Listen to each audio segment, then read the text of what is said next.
It's immersion. How's it going, Exiles? My name is Ralph, and today I wanted to talk about my fantasy self-found league, and it's much more extremist than other self-found league ideas you've heard. For those of you who don't know, or for those of you who haven't heard, basically it's just an idea that it's a league without trade, and there's going to be different rules to accommodate. I originally heard this idea from Xenocide Genius, big streamer and stuff like that, does some YouTube videos too, and he was saying how it would be a league where they would multiply currency drop rates, and the chance to chance a unique item would be much higher. And I support both of these ideas. I very much enjoy the idea of both of them, because more currency means more YOLO crafting, which is really fun. Just if you're crafting more items, if you're able to craft better items, then you're voling more items, and you're destroying them, and you're exalting things more YOLO, and it's just a good time. And I like the idea of the chance being multiplied, because a lot of people rely on trade and they say that, oh, I like trade because without it, I wouldn't be able to get that unique item to get my build working. So with this change, you would basically get the white base item, you would highlight it on your loot filter, and then every time you found one, you would chance it, and then you'd try to get that unique. And if the system was properly balanced, you would be able to do this quite reliably, and you'd be able to create your builds this way, and it would be very exciting to, get those chanced build enabling uniques and really feel like you collected enough pieces and you finally got it. Yes, it's all gated by RNG, but it is a loot-based game. So now, some of my ideas for this self-found league, which are more extremist, more just like, take the game, just throw it out the window, just totally get rid of it. And I'm not saying PoE's bad, no, this is just kind of like my radical idea, and it's just a fantasy, so deal with it. But the first thing, this one's actually not that bad, is currency vendor recipes. So you can't get a blessed orb with a vendor recipe, or maybe you can, but it's something really obscure, I don't know. In chance orbs, you need to trade an item and a mirrored item, which is pretty weird, and it doesn't really make sense to me. To me, it would make more sense, well, yes, there's another chance orb recipe, but it's the whole, you turn in a full set of rares and they're below a certain item level and then you get a chance orb.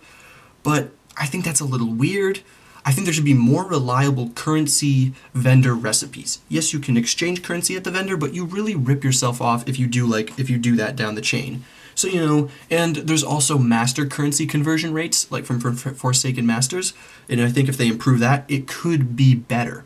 Also, with maps, if there's a map you don't like to run, or if you have a bunch, so right now, if you have a bunch of small maps, if you have 3 small maps, you combine them and then you get a map of the next tier. Because as we all know, solo self-found, or self-found in general, it can be kind of hard to get maps, to build maps and to do this and all that, and kind of whatever. So to have more control under what kind of maps you can run, it'd be cool if they added more map vendor recipes. I like the idea, I like the one where you trade up 3 and you get 1 of higher tier. I had the idea of, if you have 1 of higher tier and you traded it to the vendor with a hammer or a chisel, it kind of you break apart the map and you would get 2 map of a tier lower.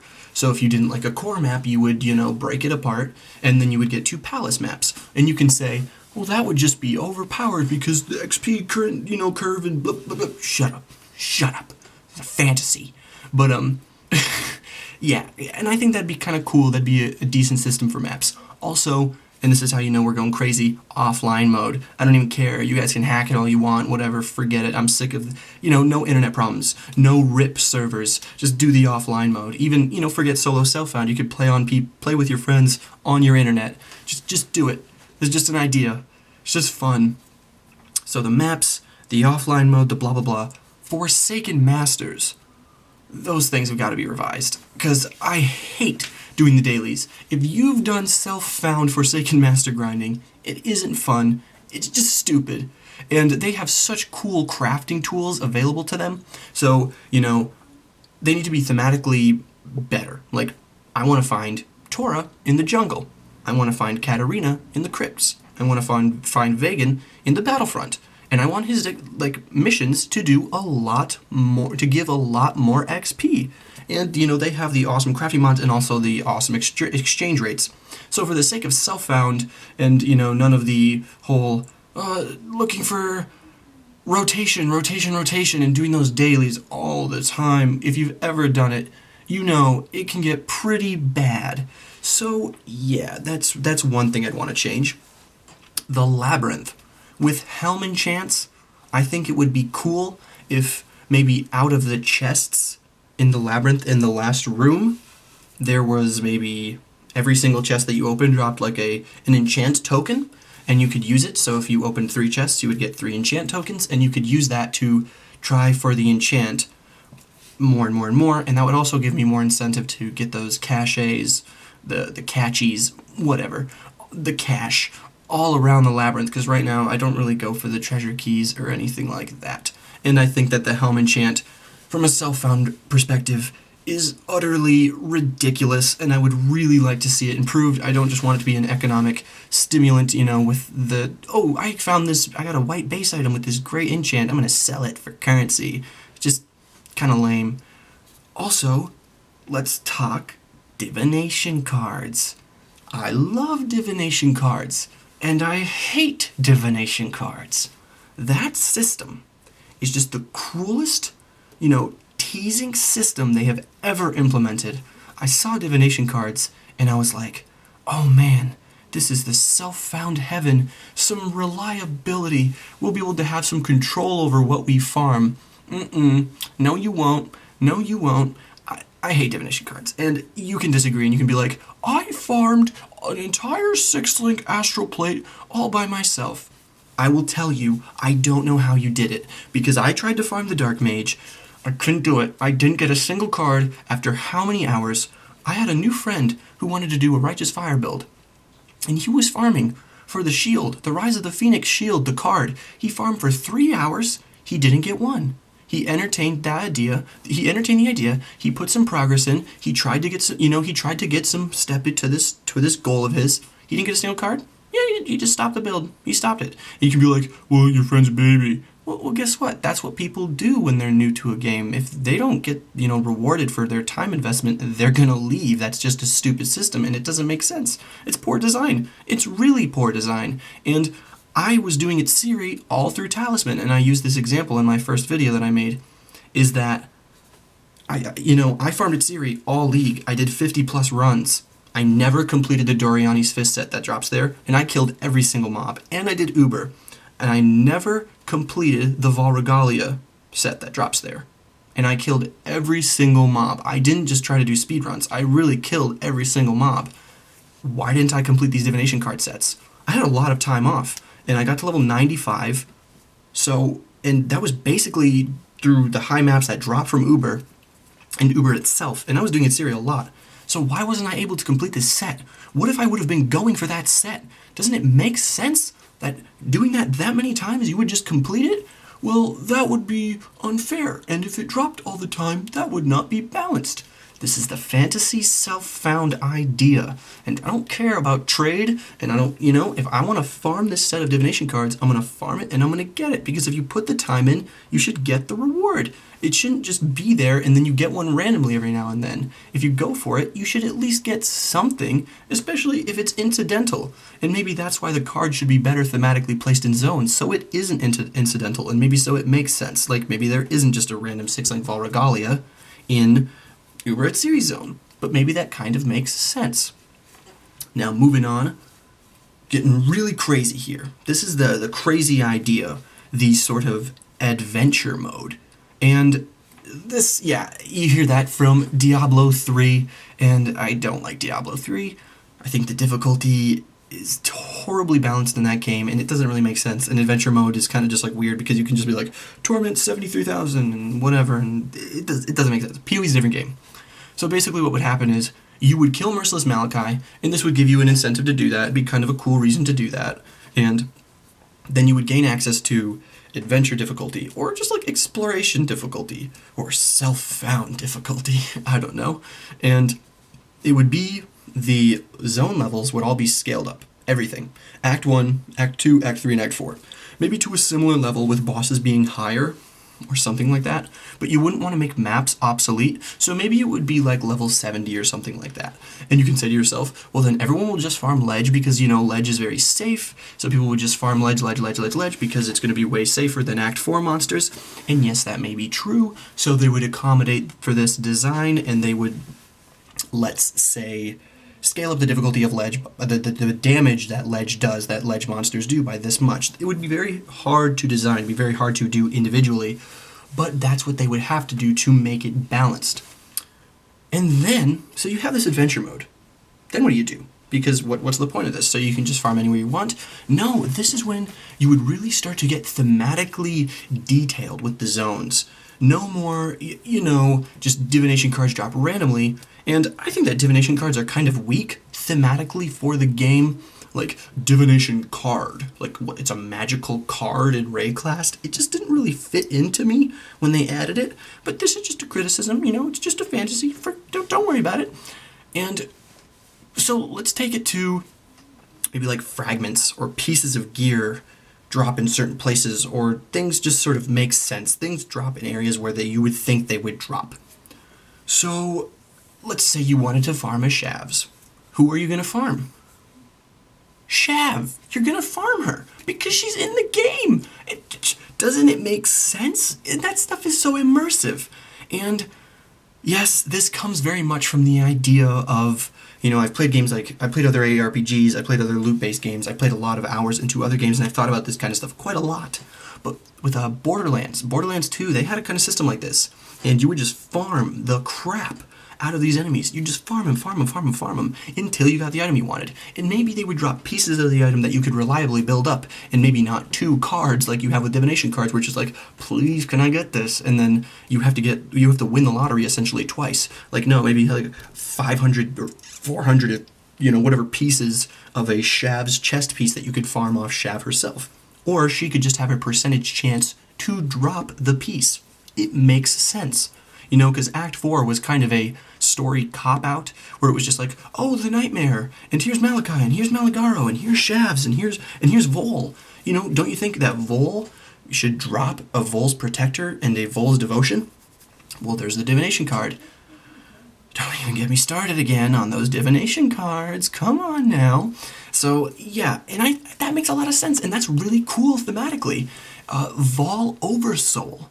He could drop sacrifice fragments rather than going to docks to farm Vol side zones to, you know, get these, you do the frame time farming to get the pieces to fight at Ciri. And yes, you could still have the Vol side zones, which are pretty fun. But, you know, GGG has even said when they implement these things, and then they're kind of like all these side distractions, and the more they implement things, they have all these side distractions. So tie it to enemies that make sense. Like, Vol Oversoul should drop sacrifice fragments to fight Aziri. Doesn't that make sense? And he could maybe drop like Vol Scepters and Vol Regalias and Vol themed stuff, like Vol Skill Gems. That just makes sense. Or, you know, one of the things that happened to me, and I'll never forget it because it was one of the coolest things that ever happened, was I killed Kaum on Merciless, and he dropped Kaum's Heart. That felt cool. It made sense. I made a build with it, and I was like, that's awesome. One thing is that I kind of like that the unique axe is in Kaum's area because, you know, you get the Kaum's primacy sometimes. So it kind of makes sense. But, you know, people don't really want Kaum's primacy out of that usually. Still, thought I'd point that out. And you could apply this to a whole lot of stuff. Like, you would farm Fire Fury in Act 1 for fire uniques. Or you would farm, you know, the Necromancer in the Fetid Pool for Necromancer items, for Summoner items. You would farm Kaduku for, like, totem items, or, like, totem uniques, or stuff like that, or, like, totem gems, anything, something like that. The mines in Act 4, thematically, it is supposed to be, in the lore, in the story of Rayclast, it is supposed to be the mines are where we get, like, our skill gems. Like, that's where they mine for them, and then, you know, the beast and all that, too much power, the whole, like, the Hobbit, Lord of the Rings concept where they mine so deep and then, oh, you awaken a beast or the Balrog or something stupid like that. It's like, oh, the greed. So there's all these skill gems and whatever. So what you would do is you would go to the mines in Act 4 to farm for skill gems, for gems in general, because that's where they were all found. Doesn't it make sense that there would be like an extremely elevated drop chance for, you know, skill gems and support gems to drop in the mines at which they came from? I don't know. That's just an idea. And all of these things make sense thematically, and they increase immersion, and it gives you that role-playing experience. When you kill Malachi, and he drops, Malachi's artiface, that makes sense, and that feels organic, and that is a good, cool way to play, to feel in raid class. That's a cool role-playing game feeling. You do this thing in this area that makes sense, and then you're really in the world, and it feels so good, and I love that kind of stuff.